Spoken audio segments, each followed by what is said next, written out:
What happens when the entrepreneurs of greatest talent arrive on the continent of greatest need? In a unique challenge, 3 of Ireland's brightest business brains have agreed to travel to Africa, where they'll put their renowned vision to the test in countries of extreme crisis. Can their brilliance in business be harnessed to help the poorest of the poor? When removed from the boardroom, will their acclaimed ingenuity stand up to scrutiny? And will hope survive when first world values and third world realities collide?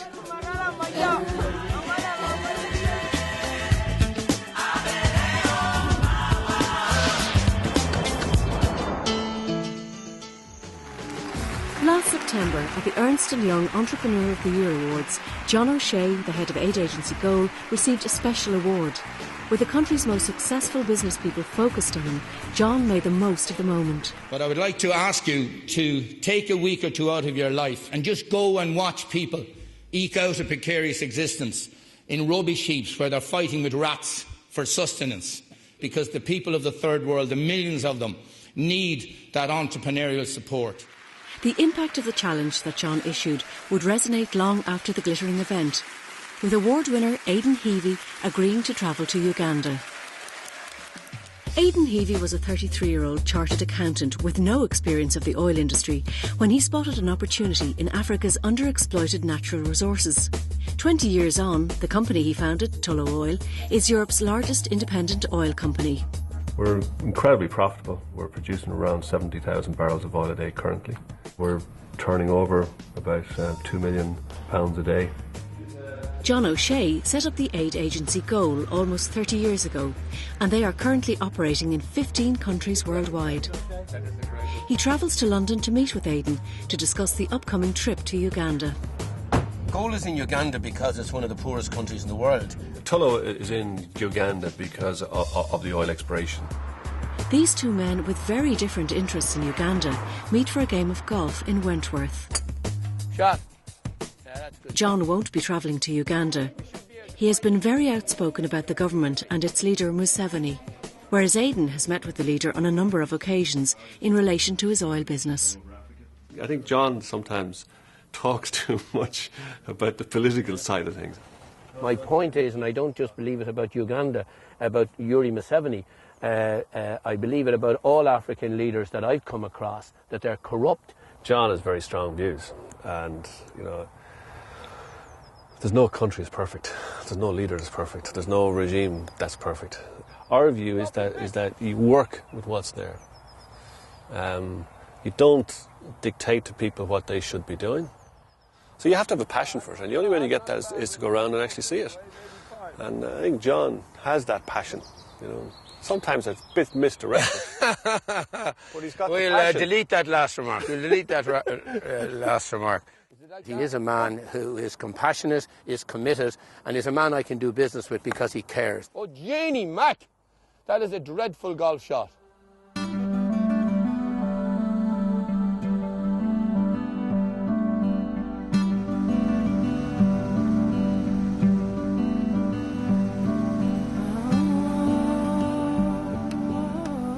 Aiden has arrived in Uganda, and he takes a small plane to the north of the country, where nearly 2 million people have been displaced by the Lord's Resistance Army. This rebel force has been fighting the Ugandan government for almost 2 decades, rampaging through villages in the region and gaining infamy around the world for inflicting brutal offences on civilians. Deserted and destroyed villages can be seen below on Aiden's approach to the refugee camp run by Goal on the large rock in the town of Kalongo. In John O'Shea's absence, it will be his daughter Lisa who will show Aiden around. Well, this is the city of Kalongo here, which used to have a population of 6,000, has spiralled to 36,000, 37,000 since the war began here, when the rebels displaced upwards of 1.8 million people. You see the way it took us to go the whole way up the mountain. And to be perfectly honest, every single household in every tuckle here has a story. Either the children have been abducted, boys to work as child soldiers, the girls as sex slaves, and they've been returned to their families, which of course is a great thing. Many of these are fleeing because they feel insecure in their own areas. Hopefully very soon we can get them back to their own villages. But trying to give them the basics to ensure that they survive in what is a place where epidemics of cholera are rife. In this compound here, Aidan, what we're doing today on World Malaria Day, we're distributing mosquito nets because, as you know yourself, malaria is a massive killer. So we've got the queues here, and you see a lot of women with young children, and of course they are the most vulnerable. It's children under 5 primarily who are losing their lives to malaria, so it's those that we are targeting the most, the women and the young children. And these are all the packages of nets? These are the packs of nets here, so simple, so easy to save the life of another human being. You simply give out and you explain to each family how to actually use these nets. Education. You know, they don't realise a mosquito will kill them, they don't realise that dirty water will give them cholera. You know, and, like, that's such a simple little thing to do. You know, mosquito nets.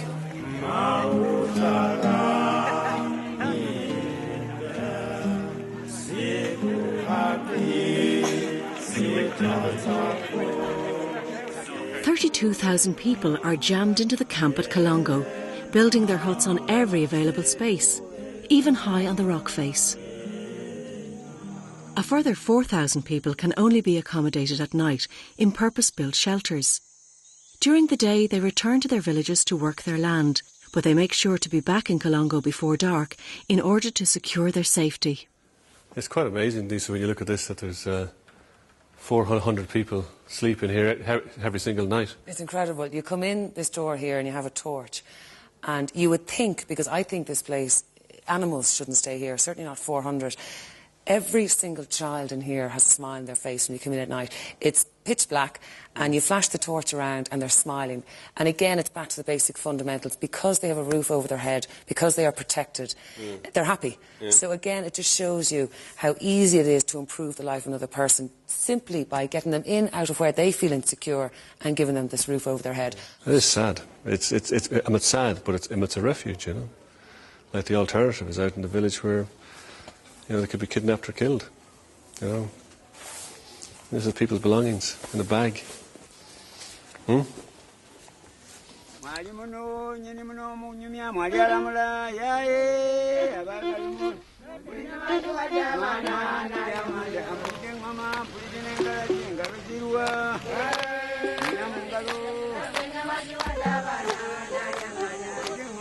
Of all the horrors, Aidan, that we've seen in the village of Colongo, something that breaks my heart is the fact of children being abducted, either to work as child soldiers or the girls as sex slaves.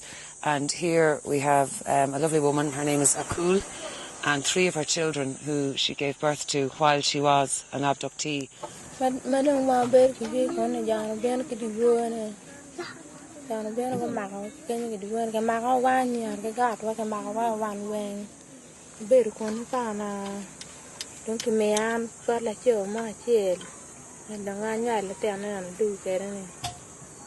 I've travelled around Africa for 20 odd years now, you know, and I still get a lump in my stomach every time I come around to these places, you know, and I defy anybody not to.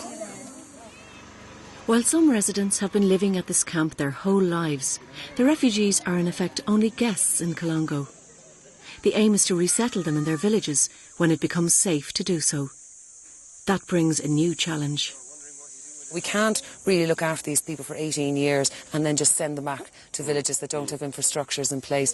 It's our moral obligation to ensure that they have somewhere secure and normal to go home to. I mean, again, going back to the basic fundamentals, sink the wells, put in the toilets, put in the latrines, educate the children. We want to ensure that the villages they return to, that they're normal, they have the basic fundamentals, and of course that there are livelihood structures in place.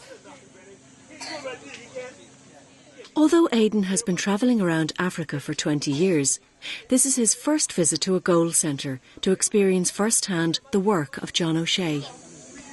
When you go around these places, you can understand the passion that John has. I think people generally see the press of John, he's given out about things, and he's given out about situations, or he's given out about people. And you don't see the positive stuff. You know, there's not enough press about all this good work that's been done, you know. And, you know, I still say that John probably is, his passion sometimes runs away with him. And, you know, he's better off working with the people here. I think there's a lot to be done.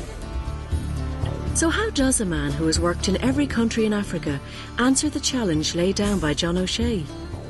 Aidan has been setting up initiatives in villages near one of his company's operations in Uganda, and he is determined to intensify those efforts. He flies down the length of the Nile towards Lake Albert.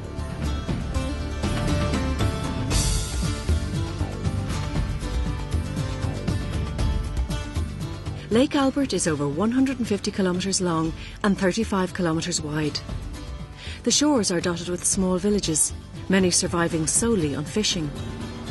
Aidan is already familiar with this area. The plane lands on an airstrip built by his company. Tullow is here looking for oil.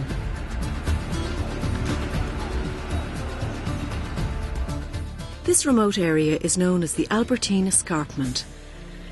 There is an abundance of wildlife roaming freely here, and the surrounding cliff face had meant that the 7 small fishing villages were more or less isolated from the outside world.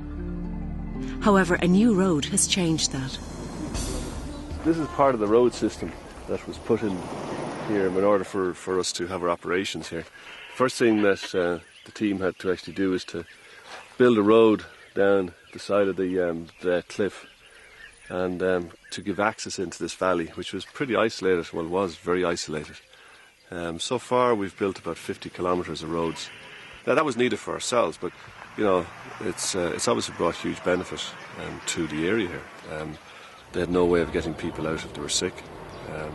The fishermen down in the village, they couldn't sell their catches. So once the roads are there, you see the trucks can come down from Kampala. They can fill up with fish, and they get top prices. We've built 2 airstrips here, so there's access here for emergency procedures, and they'll all be here when we leave. But hopefully we won't be leaving. Hopefully we'll have some success here. Aidan's company drills a borehole for the village of Kaihoro, which is situated close to their oil exploration. Cholera is a big killer here, and it is hoped that a supply of clean water, along with an education programme on health issues, will significantly reduce deaths in the village. In Kaihoro, the villagers fish in handmade wooden boats, more often than not under the cover of darkness. There are no life jackets, and these men can't swim. One of Aidan's colleagues is John Morley. He lives in Uganda and spends the majority of his time here at Lake Albert. John is concerned about the number of drownings that he's witnessing on the lake every month. We had one fatality on the lake here last night. Yeah, I'm afraid the fishermen. Yeah, they were out fishing, and one of them didn't make it back. A bit of a storm blew up and dispersed the fishing fleet, and by the time they got back to shore, they realised one guy was missing. Him and his canoe are gone. Yeah, they'll be washed up. They'll go out looking later today. Is this lake generally dangerous? It's very dangerous. Statistically, one of the most dangerous bodies of water in the world. But they have to go out there. Their livelihood is this lake. They have no other means. The fishermen go out here at night, so they're out in the lake at night, thousands of them, and we get storms, twice a week during the rainy season? At least twice a week. And twice a week we have this problem. People are not coming home. That, for instance, is the only life vest I've ever seen down here. That old raggedy one. Iye natoko wapi? Yeah, he bought it. But you can see, please show us this. He's risking his life on that. Yeah. It hardly seems. That's it. Kwa mafikiri yako, watu ngapi nakufa hapa kila mwezi? This is every month, Aiden. I'm just asking him, how many people does he? Well, he says mingi. Mingi is many, a lot.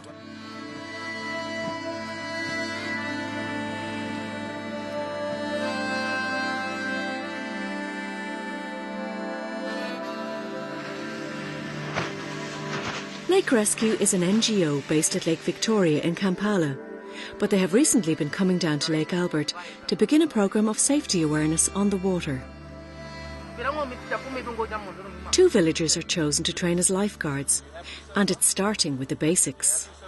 One of the trainees is shown how to float for the first time in his life. As discussions continue about the water safety issue, an idea is beginning to develop. Could a business be set up in the village to manufacture life belts? Initial reaction from Lake Rescue is positive. Would people wear the life vests? Yeah, it's all very well manufacturing them and getting them here, but would the people actually wear them? Willingly, they will do that. They will do that. What excites me about it is that this could be a fantastic business idea, you know, and we need to investigate that further. You know, if we can get the villages to manufacture life vests, use part of the profits on that, working with the Lifeguard Association here to fund and pay for the boats on the lake, and the rest just commercial activity, you know, just get people to generate income and get the entrepreneurial spirit working here. If it's something that we feel is very viable, then we need to get people focused totally on this. That's the only way of getting it done.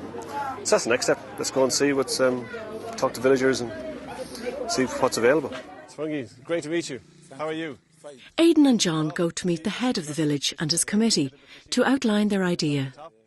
What we want to do is not just bring in life jackets, but actually get an industry here of actually manufacturing them, so that you actually manufacture the life jackets here.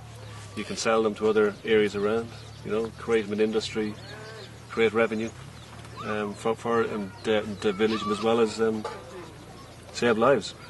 You know. In that sense, I think we all welcome that idea. Watu yuko naweza patikana kinyamba naweza kama mnakuya kufundisha watu naweza patikana wiko. Okay. I asked if she thought we could manufacture these in the village at the level of technology we have here, and she's very, very much affirmative that we could. We could train the people. It's a very simple sewing matter here, and she says most definitely they could sew these here and manufacture it.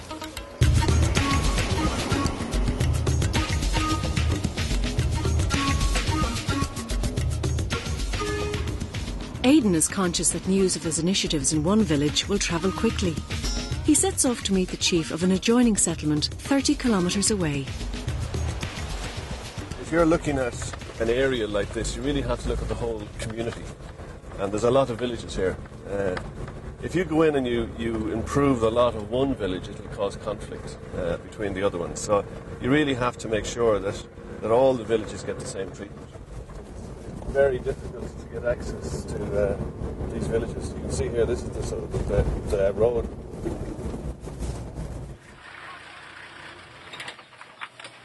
Tonya has a population of just 200, and the chief welcomes Aidan's arrival as an opportunity to address their most pressing needs. Are there any areas here that you think are critical to the village? Things that you feel need to be done, or? We need your help. We need safe water, roads. Well, we'll bring a rig in here next week, and we'll drill a borehole here next week, and hopefully get you fresh water. When you come to these places, you know, there's obviously huge needs here, you know, but you know, we're in this valley, not because we're an aid agency. We're not. We're not. You know, we're not gold. We're not. We're here to do a job, but. You know, you do work in communities, and you have to help those communities. But you know, all we can do is look at infrastructure. We can drill water wells. You know, we can hopefully set up some commercial activities.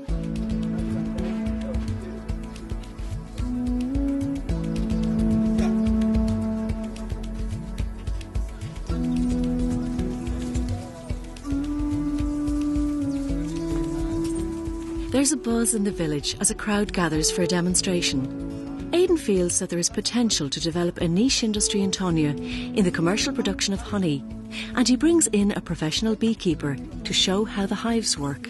Right now, there's a demand for about 200 tonnes of honey per annum, but Uganda can't meet that. They're only currently producing 20.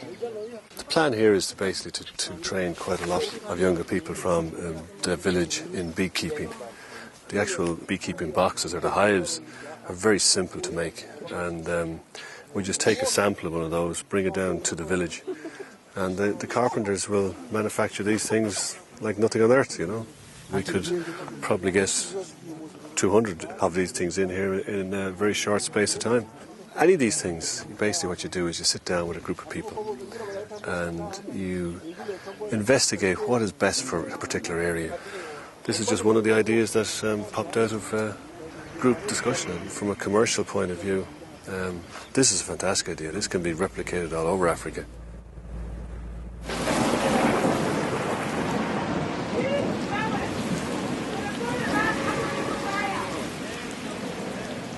A heavy rainstorm descends on Kaihoro and on the vast expanse of Lake Albert.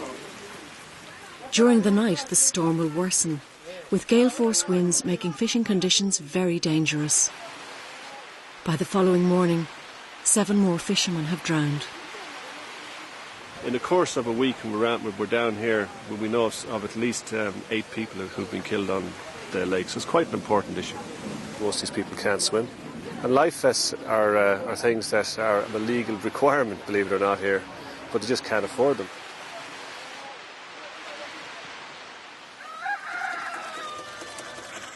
Aidan is convinced that in the long run, Lake Albert can't afford to continue without life jackets. Together with John, he visits Mr. Watumba, a local tradesman. And this is the life jacket we had was falling apart, so we just sent it up, and he's, in no time at all, he's managed to fix it up and give it a new lease of life here. The flotation stuff's encased again. It's just to show really how simple it is. We have the skills in the village. The skills are here, the machines. In a lot of instances, there's 1 or 2 in the villages. We might have to boost it a little bit, but basically it's a skill that we have here, available locally. The idea of the life belts is starting to develop quite nicely. There is quite a lot of sewing machines here. There's the expertise to actually do it. We've seen there with the guy fixing the old vest. He was saying off the top of his head he can make 8 of these a day for $2 each. You know, I'm sure if we get the production facility right, we can get a lot more in there. So it's a good, simple product, you know. And as I say, there's a lot of lakes here. The interesting thing is the trucks down here, which are now able to get access to this village, come in from Kampala. They come in empty. So if we can source the right materials with the aid of the lifeguard, they can come in on these trucks. At Lake Victoria, near the capital, Kampala, Lake Rescue have set up a lifeboat station made from redundant 40-foot shipping containers. This model is to be replicated around the lake, and Aiden has agreed to fund the building of a similar station in Lake Albert. The station doubles up as a training and medical centre, but Aiden wants to make use of the central part between the 2 containers for lifebelt manufacture. What we don't want people is going out on the lake feeling that they're secure with a life jacket that's not secure. So Lake Rescue will have to work very closely with us to make sure that what we're manufacturing is safe and is a proper spec.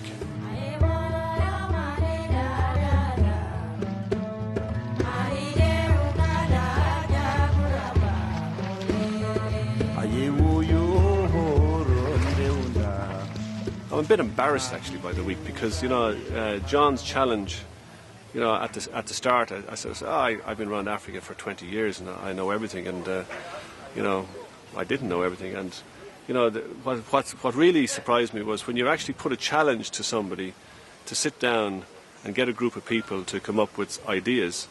The life jacket idea came out of that challenge, you know, and so you know, I was surprised, you know, and you know, the challenge did work, you know.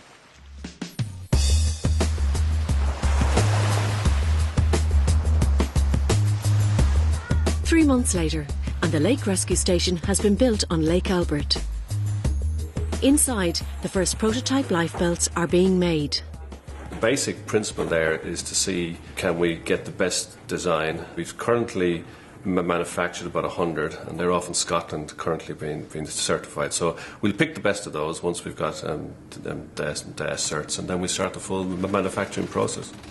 The intention is to sell them at around $2 each.